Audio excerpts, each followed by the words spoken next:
A zajímavost teda, já jsem to samozřejmě nevěděla, neposerte se. Musela jsem si to googlit zpětně, že měl zápas s Pereirou, když byl Pereira ještě v mydlu, který Adesanya vyhrál a od té doby má Adesanya 4-0 skóre, teda no jakoby 0-4, tak 0-4 a Pereira 7-1, což je zajímavý, jak se ti potom ty cesty rostou.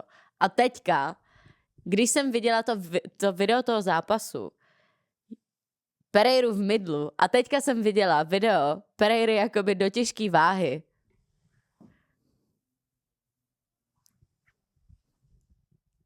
What do you mean? Však on vypadá úplně šíleně v té těžké váze.